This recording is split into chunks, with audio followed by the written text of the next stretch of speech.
Bonjour à tous, pendant un an je vais vous présenter un film par jour, soit 366 films dans l'année. Aujourd'hui on est au 150e film, American Beauty.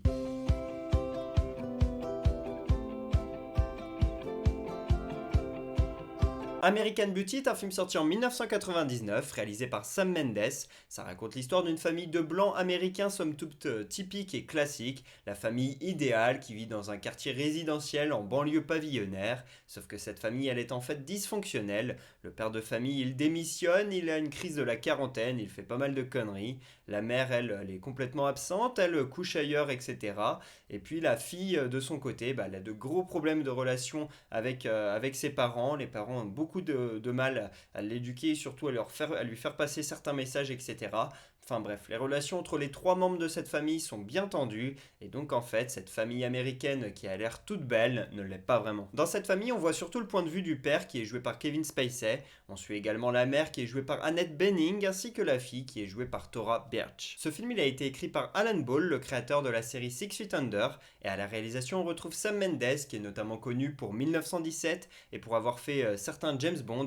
Il a aussi fait un autre film sur une famille américaine qui semble idéale sur le papier, mais qui est dysfonctionnelle. Ça s'appelle Les Noces Rebelles, on en a déjà parlé cette année. C'est avec DiCaprio et Kate Winslet, un film que j'adore, et si vous ne l'avez pas vu, n'hésitez pas à regarder ma vidéo pour vous donner envie de le voir. Pour ce qui est de la musique, on la doit au compositeur Thomas Newman, qui est aussi connu pour avoir fait la musique des Évadés, de La Ligne Verte ou encore du Monde de Nemo et de Wall-E. Et le film est un immense succès avec plus de 350 millions de dollars récoltés au box-office sur 15 millions investis à la base, donc c'est quand même plutôt bien. Et le film a gagné 5 Oscars sur 8 nominations, l'Oscar du meilleur film, l'Oscar du meilleur acteur pour Kevin Spacey, la meilleure réalisation pour Sam Mendes, le meilleur scénario pour Alan Ball, et puis la meilleure photographie pour Conrad Hall. Et puis le film a aussi gagné 3 Golden Globes, 6 BAFTA, ainsi qu'un Grammy Award pour la bande originale. Si je vous parle de ce film aujourd'hui, c'est parce que l'on fête les 66 ans d'Annette Bening, l'actrice qui joue la femme de Lester dans ce film. Et Annette, eh bien, elle a démarré sa carrière au théâtre avec des œuvres comme Macbeth et Pygmalion, avant ensuite de se lancer au cinéma. C'est le film Valmont de Milos Forman qui l'a révélé, un film que j'ai envie de voir mais que je n'ai pas encore vu. Ensuite, dans sa carrière, elle a obtenu 2 Golden Globes, un pour Adorable Julia, un film qui nous parle du théâtre londonien des années 30. Moi, j'aime beaucoup cet univers-là et j'aimerais bien justement découvrir ce film. Et puis elle a également fait Tout va bien, The Kids Are All White, et elle a donc gagné son deuxième Golden Globe pour ce film. C'est l'histoire de deux lesbiennes qui sont parents, et donc ça doit être vraiment bien de voir ce film pour comprendre un peu mieux ce genre de famille parentale différente du système classique entre guillemets, même si aujourd'hui ça n'existe plus vraiment trop, vous me direz. Et puis donc cette actrice Annette Bening, je ne sais pas si vous en avez déjà entendu parler, mais personnellement avant de m'intéresser et de travailler sur cette vidéo et sur American Beauty, eh bien je ne connaissais pas du tout cette actrice, alors qu'en plus d'avoir eu 2 Golden Globes, elle a obtenu 5 autres nominations et elle a été 4 fois nommée aux Oscars, donc elle a une carrière absolument formidable. Et personnellement, je la ne connaissais pas, je pense que vous peut-être pas non plus. Donc il faut vraiment que je m'intéresse un peu à sa carrière parce qu'elle a une carrière de fou. Et puis également parce que voilà, elle n'était pas avec n'importe qui, elle était en couple avec un certain, elle est toujours en couple d'ailleurs avec un certain Warren Beatty, une légende des années 70 qui aujourd'hui est un peu à la retraite. Ce film, je l'ai vu il y a 2 ans, quelque chose comme ça. J'habite à Paris, j'étais retourné voir ma famille tout simplement en province. Je le fais souvent le week-end, etc.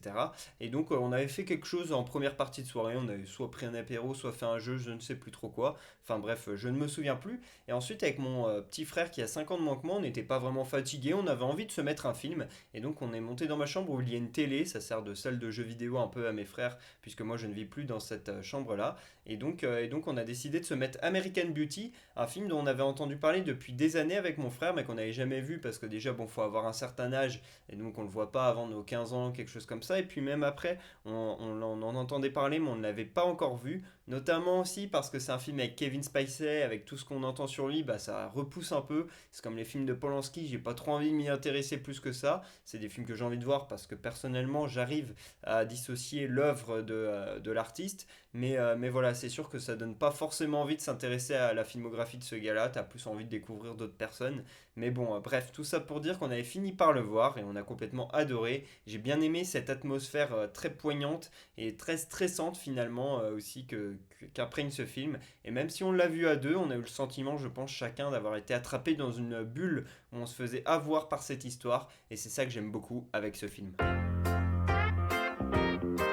Je mets un 18 sur 20 à ce film. Déjà dans un premier temps, même si Kevin Spacey, comme j'ai dit, il y a plein d'histoires autour de lui, il faut quand même avouer qu'il a un jeu d'acteur absolument formidable. Pour jouer les rôles d'enfoiré, il est parfait, il y a peut-être une raison à ça. Mais là vraiment, il joue quelqu'un d'assez repoussant quand on le voit comme ça. Et quelqu'un d'assez agressif, etc. Enfin bref, j'aime pas du tout son personnage, c'est vraiment pas quelqu'un avec qui je pourrais être pote ni rien, je pense que personne ne pourrait. Mais du coup, on s'attache quand même à lui parce qu'on a l'impression qu'il va mal, etc. Et qu'il est vraiment au bout du rouleau. Et donc, voilà, ce personnage est tout de même attachant. Et puis bah, dans cette famille, tu as l'impression que tout le monde a un côté un peu sombre, un peu particulier, que tout le monde est un peu prêt à tout, même dans sa propre famille. Tu as l'impression qu'ils pourraient s'entretuer, etc. Et donc bah, cette atmosphère-là, elle est très poignante, très pesante. Les voisins également, j'en ai pas encore parlé, mais on joue un rôle important évidemment dans ce film. Et vraiment, il y a une atmosphère très particulière, je trouve. Et donc c'est toutes ces choses-là qui en font un très très bon film. Je trouve que la réalisation est plutôt cool, il y a pas mal de plans assez sympas, et puis la musique est également très cool. Enfin bref, il y a beaucoup de bons éléments, c'est ce qui fait que je mets un 18 sur 20 à American Beauty.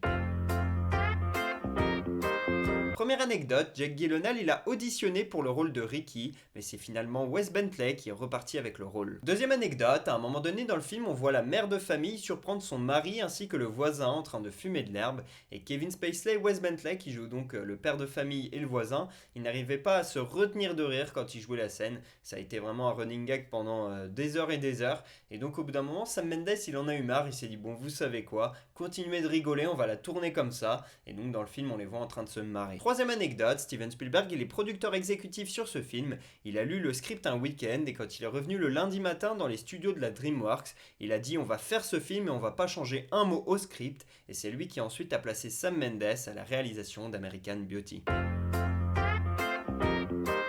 Voilà pour ce 150e épisode d'Un jour un film, j'espère que je vous aurai donné envie de regarder American Beauty. Pour ma part je vous dis à demain pour parler du 151e film de l'année, et pour que vous sachiez de quel film on va parler, un petit indice, Tom Sawyer. Dites-moi en commentaire sur quel film on va parler, à demain.